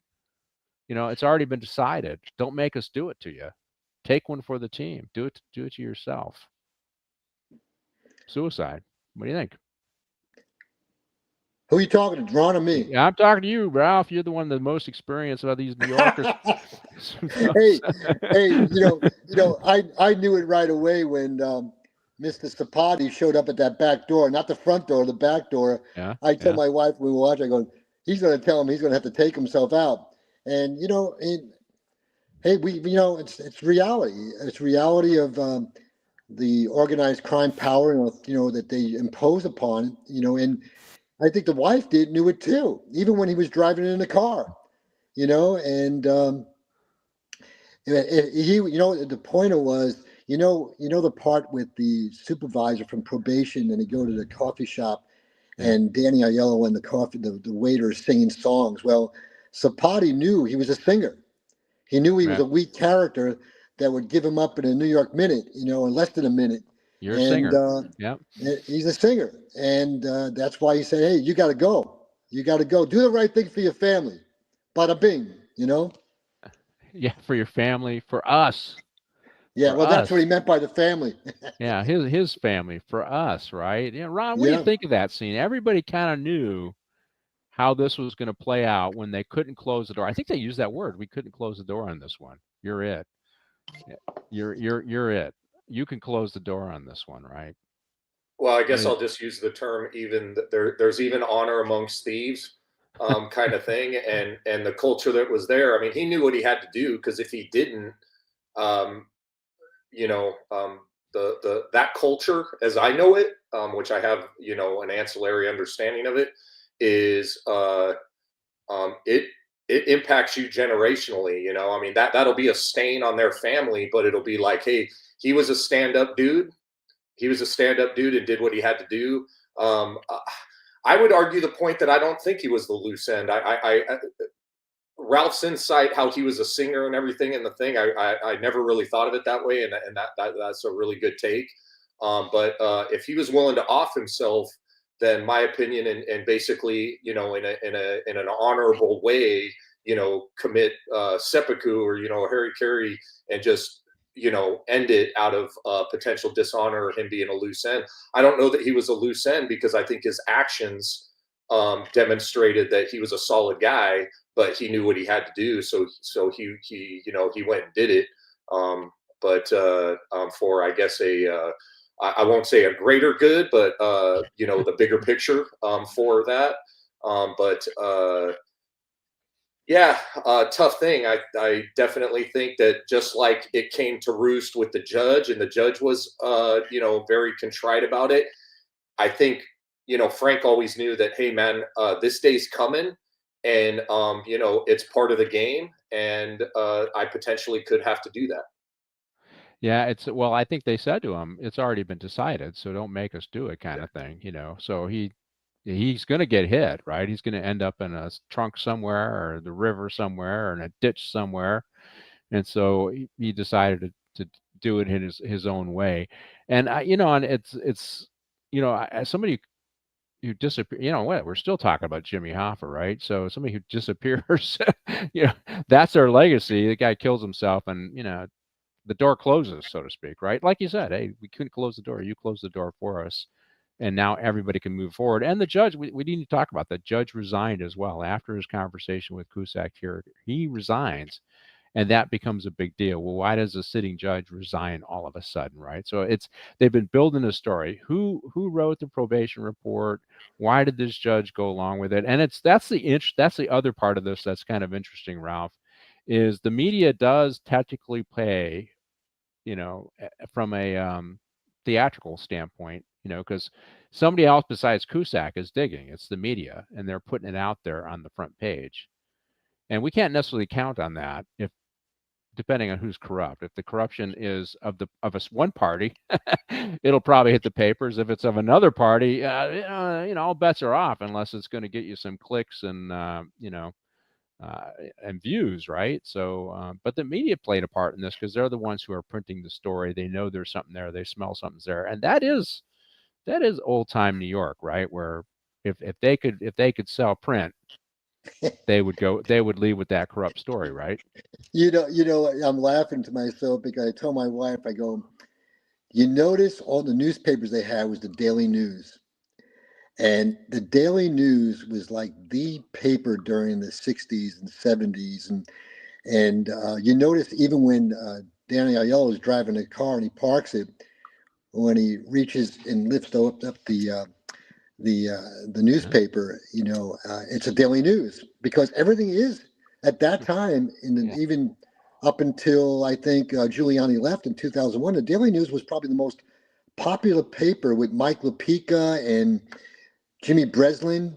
Jimmy Breslin used to, write all these, I mean, dig deep of all these mafiosa hits that were done, you know, because of trash business, the different rival families killing each other. We were finding in the late 60s and 70s, when I was a teenager, my dad would read me these stories about these families, a different trash business being found chopped up in a dumpster, you know. And so the Daily News, and it was like perfect picture that when that article came out with Sapati's face on the article, and then everything else going on, that's how things were released during that time. You know, I was giving up. Well, we had one of our fans agreed with your comment there, Ralph. He agrees with Ralph that this story is about evolution. And Cam, yeah, I bet your dad does have some great stories. What did you dated the daughter and uncle of a sergeant, and he was lieutenant in narcotics. He was assigned to a task force and told me all about. Yeah, well. Yeah, Baltimore is a tough town. I mean, I was born and raised in Detroit. I have to say this, Ron, because you said something earlier and I missed it. And you said you came from affluent area in San Bernardino, and then you weren't in Kansas anymore when you started policing South LA, right? I grew up in Detroit, and when I ended up in South LA as a supervisor, I'm like, why do they complain about these towns? This ain't so bad. So it's a completely different perspective, based upon what because I took my daughter back, I guess it would have been about 10 years ago, to Detroit, and we went downtown for the St. Patrick's Day parade, and we're driving down the freeways, and you can still see whole blocks of houses burned down, and it went from a city of 1.4 million to right now it's about 650. So you can imagine the amount of abandoned houses and desolation and disrepair and all that kind of stuff. And some of that was going on when I was growing up, and that's one of the reasons why I left. So it's perspective, right? It's that's your experience. And when I got to LA and some of the communities that they said were really rough, I'm like, really? This is, for me, this is the kind of neighborhood I grew up in. What are you talking about, right? So it's completely different perspective based upon your experience, which I like. That's why I like having Ralph on too, because when we're doing a New York story, because he has the story of growing up blue collar in New York, and so he can relate to some of the characters and clearly the stories, but just a different perspective. So there's another probation report, and our guy gets a handle on this probation report, and he reads it, and it's 10 to 20. And this is what he's going to use, and it ends up, and he's now, all right, who else was involved here, right? And he's thinking, that the judge's office got a call from Aiello's character, from Frank. And he ends up confronting the clerk on this thing, right? Or wait, we got to talk about, but he's got the probation report, but we got to talk about the murder of, because what really pushes this is when the probation officer is killed as well, right? So our original supervisor, the probation officer, they got the original report from the probation officer, and then the supervisor, or he's got it. The supervisor is going to give it up, and he's murdered. And clearly he's murdered by the mafia. Obviously, they don't show who killed him, but that's what happened. And Cusack's character held it. So they're closing their loose ends, right? Yellow, his character Frank is gone. Now Schwartz is dead. And all we got is this probation report. Theoretically, would lead to Frank, the big town boss in Brooklyn, calling a favor from a judge. But Cusack realizes, he's realizing, wow, he probably doesn't have the chutzpah to do that. But who does? Who has a good relationship with the judge? And he ends up going to the court, and he just asks the question, was it the mayor who called you? So he's fishing. That's what we call fishing, right? He's fishing, right, Ron? And he just throws that out there. Who's the most logical person? Because Frank has a good relationship with the mayor. The mayor has a good relationship with the judge. And, 2 degrees of separation. The mayor doesn't have to have close relations with the Zapatis. He gets to handle that through Frank over in Brooklyn. And he just is fishing when he throws that question out there to the court clerk, right? And the court clerk's like, I ain't protecting nobody. You ask the right question, I'll give you the right answer. You ask the wrong question, I'll still, like he asked about Frank. He never called here. Then he throws the fishing question out, right? And he answers it. That is fishing, and we got to do that as policemen sometimes, right? But that was I thought that was pretty good theater for the movie. What do you think? Yeah, I would say I'll just take it up as like gut instinct. I mean, there's no probable cause there and whatnot, but my gut instinct has kept me alive in more situations when I didn't have all the information. So yeah, I mean, obviously, once hindsight 2020, he was on the right track. But I think we can all go back to certain times in our professional or personal life where you just have this inkling, and you're like, you know what? And then hopefully you're courageous enough or adept enough to ask the right questions directly. Yeah, thank goodness for characters like him. I hope there's more people like that out in the real world. But you can see that typically what occurs is the mayor and the judge and everybody else doesn't disappear. It's the actual person trying to do the right thing that ultimately gets unceremoniously booted off. But that doesn't make for good movies. But and I'll leave it at that. But it was fishing, right, Ralph? And that does happen. And it's interesting. I was reading. They they want, because sometimes we use deception to get the truth out of suspects, right? And they want to eliminate the ability of cops to do that. So if you got somebody, and what they don't say, and it's for the public. Yeah, I guess for the public, I need to remind we can lie in an interview if we're seeking the truth from a suspect, right? And all the leftists all get their panty in a bunch over this. You should never lie to a suspect. That's unfair to them. That violates their constitutional right. One, it doesn't, because the Supreme Court said it doesn't. But two, if you are using a lie and you get information, that's got to line up with the other evidence before it's considered valid, right? So it is, and in this case, he didn't know the truth, and he kind of threw that lure out there to see if he could hook the fish, right? And he did it. And we do those kind of tactics because people are trying to hide the truth. And sometimes you got to, in this case, he had to ask that question in the right way to get the honest guy to tell him the right way, to tell him the truth, right? Absolutely. I mean, the ruse is, an important tactical approach when you're investigating. But I thought it was great the way he approached it with the guy Peter, who is the aide to the judge. Then, hey, it was Danny. It was a Brooklyn guy, and no, I never got any phone calls from him. And then he knew right away. In Cusack's mind, knew it was the mayor. And then, the aide gave up the mayor, that he's the only one making phone calls. So my question to both of you, though, is this. I have my own little, who do you think shot this probation supervisor in the phone booth? I think it was one of the Zapatis. What do you think, Ron? Good question. I mean, it'd be pure conjecture, but in the grand scheme of things, the guys that would do that kind of dirty work, I would say that it looks like a mob hit.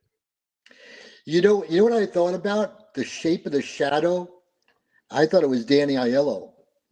Because remember, he ended up with the first probation report. It was in the car. It was in his car where he committed suicide. Okay, we got a comment. They want us to join in celebrating George Soros getting the Medal of Freedom. He wasn't there. He was wearing his Depends. He couldn't make it. He doesn't even know where he's at anymore. Is the way I see it with George Soros. And I know you're pulling my chain there, but hey, I'm so happy. I spent a year on my other show fleshing out the corruption of these progressive prosecutors around the country, and I had a lot of fun doing it. One of my shows, and I know it's a little off topic, but another very corrupt town, Chicago, I found a very conservative daily there, and or it's periodical. They maybe write 3 or 4 articles a week. It's called the Chicago Contrarian, and I contacted them, and I brought them the editor-in-chief on my show, and we talked about who was going to replace Kim Foxx, Soros-funded DA, and they had a very, very, somebody even left of Kim Foxx that they were trying to replace her with, and the political machine had the fix in. And so this moderate Democrat, Irish woman, said, "No way, that ain't happening." And she ran against and she was running. So I brought him on. We talked about the race, and then ultimately he got contacted by her race and by her campaign and started working with the campaign, because what I did is I took my show and I put it in her Twitter feed. So to market it, and I guess they watched it. Then they went to talk to him, and then he worked with them, and she ended up getting elected. But I worked very hard on these Soros-funded DAs. I brought some folks from Oakland down. I brought them on my show. I had Kim Ogg from Harris County, Texas. She was a progressive prosecutor who wasn't progressive enough for the political machine, for the Soros machine. And they primaried her, and she told me about the fair and just prosecutions run by Miriam Krinsky. You might remember her name, Ralph. Brought in by Sheriff McDonald. She now runs fair and just prosecutions that keeps all these Soros-funded DAs in line. And if they step too far out of line, they primer them, like they did Kim Ogg in Harris County, Texas. But George Gascon was an advisor on that group. I called that out on my show. Shortly after I called it out on my show, other people started calling it out, and suddenly he was removed as an advisor because he was so toxic for that group.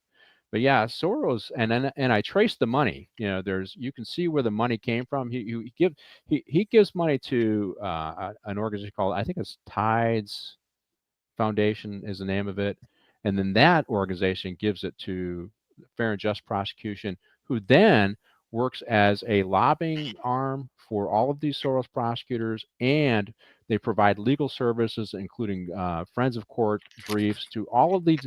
So right now, Diana Tran's fighting. The person who's writing a lot of that legal stuff is Fair and Just Prosecution, going to our courts, right? If there's a challenge to any zero bail, it's that organization that's doing it. So, and Soros, I backtracked and I looked at the funding streams. The funding streams didn't just go to Gascon from George Soros. It went to Black Lives Matter and other organizations that chased Jackie Lacey down and made her life miserable as she was campaigning.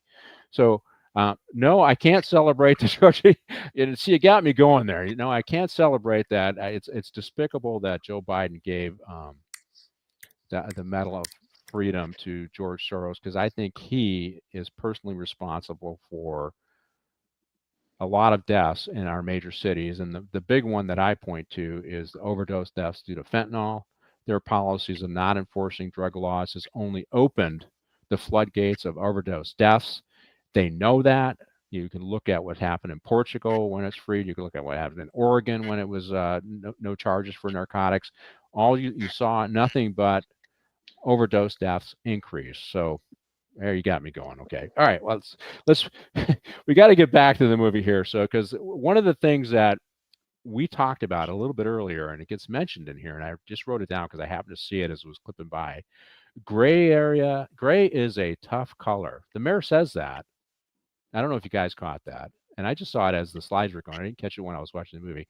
Gray is a tough area. And this is where he talks about his migration from being a good politician, trying to do the right thing, to where he had to operate in the gray and do favors for people like Frank, who was doing favors for like Sapati by calling the mayor. I had to do that to get other things done. I had to do that to keep the boss in Brooklyn in my pocket for when I needed a favor from him down the road. I mean, we saw this in kind of The Godfather. I know that's a fictional story, but that's kind of what he's talking about. I had to do a favor for a friend because I'm going to need him down the road. And that's where we're talking about the gray area, right, Ron? So sometimes you see people operate in that gray area. I think it's when they get too comfortable operating in that gray area that it becomes a problem, right? What do you think? Yeah, or I think the favor that's being asked in return is too big, and it comes to light, but and I'm not a political person. I mean, I liken it to law enforcement when folks out here, because they are so law enforcement, pro law enforcement, where I've landed out here, to the point where they thank you for your service, to the point where it's uncomfortable and everything. And I would just offer this whenever they ask me, like, hey dude, what's it like, blah blah blah. And then I would liken this to the political climate that this movie's hinting at, is good law enforcement is like making sausage, man. Everybody loves the outcome, they love how it tastes, they love everything, but they don't want to see how it's made. And I think that politics, probably on the outside looking in, has a similar kind of undertone to it, in the light that everybody loves the programs, everybody loves the nice roads, everybody loves the jobs, everybody loves the other things that go along with it. But when you really dig down into the nuts and bolts and see where the pieces are being moved and everything, it's like one of those things. Be careful what you ask for when you truly get down into it. And again, that's just the impression I get from an outsider looking in. But that's how I tell people in law enforcement. I'm like, hey, I got to do a job that I can count on my left hand the number of days I actually had to show up to work. That's how much I loved it. But here's the deal: is everybody loves the perception of peace and safety walking down the street, but you you don't want to know the day in and day out of how that's done on the backs of the men and women that are still willing to go out there and do it. And I'd say politics is probably very similar to that as it relates to the dirty work that has to be done in order to come out with a product that the constituents will accept or like so that you can get reelected. And the moral imperatives only become a problem when they become political necessities, right? And so let's talk about it, Ralph. So when you drift too far in the gray area, organizations, societies, they have a tendency to correct. I mean, I think you could say that with their latest election with Trump. It appears like the political establishment is veered too far away from what the public wants, and so they elected a disruptor who's putting a lot of disruptors in place, and they're going to maybe correct that, right? And the scandal that we're seeing here in the movie, they went too far and they got caught, and this disruptor came in and pushed, and now it's kind of pushing it back, whether it's Robert Lucio and Prince of the City, and that's a true story, or some of these other ones. When you go too far, you get too far in the gray. Healthy societies and organizations eventually push you back into the lane you need to be in. That's kind of how I'm seeing a lot of this stuff. What do you think? I think you're correct. I mean, specifically to the movie, that Al Pacino went so far into the gray that he lost sight of what he really was about and the mission that he had when he wanted to take care of those. He made a comment about taking care of the birds in the park. Well, he lost that. He lost that mission or that vision he had right from the beginning when he was an innocent politician. And I believe, John Cusack, when they were alone in that conversation they had it when Al Pacino was putting his tie on, saying he was going to go and visit Nettie, Frank Anselmo's wife, and he said, you shouldn't do that, but he wanted to do it, and then they had this conversation, and eventually, Cusack tells him, "You got to take yourself out, Frank. I mean, you got to take yourself out, John." And that was a tough conversation because you could see it wasn't overly emotional, but John Cusack was hurt that the mayor took himself way into the gray, embedded himself with the organized crime, and corrupted the judge and corrupted many different in his own office, and I always said this, and I said it to an individual, I won't never mention his name. Arrogance will get you nowhere. And I look at even our organization, the Sheriff's Department, certain people became so arrogant, they were so far in the gray that they screwed themselves. And they got corrected. They got corrected. What's that? They got corrected. Yeah, but it screwed 21 deputies and sergeants and lieutenants in our organization, and it's very sad that happened at that time. Yeah, I think it's sometimes when you just get too far. I think a healthy society does cause that correction. I think the final scene though, is when he, our guy Cusack here, still believes in the system. He runs for office. He loses. And he talks about running again, right? You hear that in the closing remarks in the movie. And for us, we blend a lot of our frustrations with the positive stuff that we had with law enforcement, maybe our frustrations with what we're seeing today. But Cusack, whether it's politics or policing, he represents the new breed that's still in there swinging, right? Still taking the balls and strikes. He's still going to do it. We started with football analogies. I guess I got to end some baseball analogies, right? But he's willing to just get in the ring, as they said. Was it the old that was that not Teddy Roosevelt quote? The man in the ring, right? The man in the arena. The man in the arena, right? So he's still getting in their swing, even though he's been marked, he's been scarred, and he's been disappointed. And I guess we're all a bunch of cops. That's what we want the young guys who are considering law enforcement. Yeah, it's going to be rough. Yeah, it ain't going to be easy. Yeah, there's going to be corruption. But hey, get in there and take some balls and strikes, right? What do you think, Ron? I'll let you close it out. Last thing, and guys, stick around for a quick debrief. Yeah, with John Cusack's character, I mean, that's the American spirit, man. You know, it's you're guaranteed the opportunity, not the outcome. You know, you fall down 7 times, you get up 8. But one thing I will say, even though it really doesn't get into it too much, and Ralph with his insight and whatnot probably got this as well. But John Cusack got the girl though.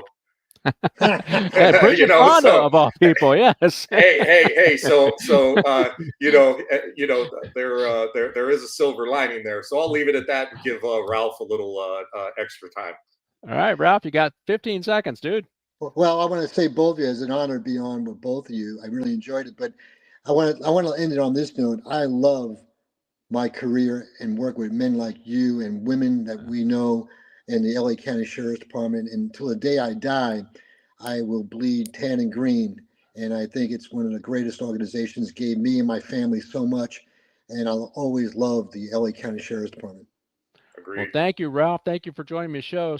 Stick around for a quick debrief. If you're watching us YouTube, remember to subscribe and like the show. If you're watching us Rumble, remember to follow us on Rumble and, of course, like the show there. Martine, we are at the end of the show. You can take it away.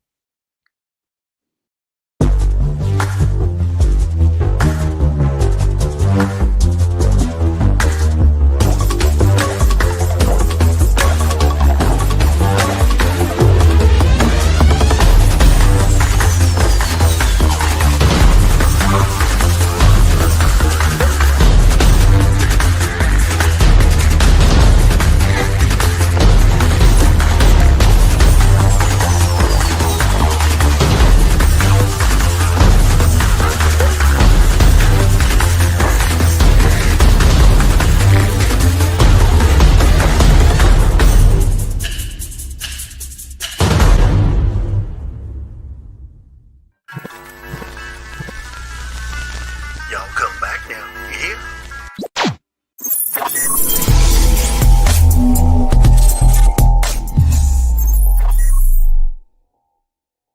Thank you.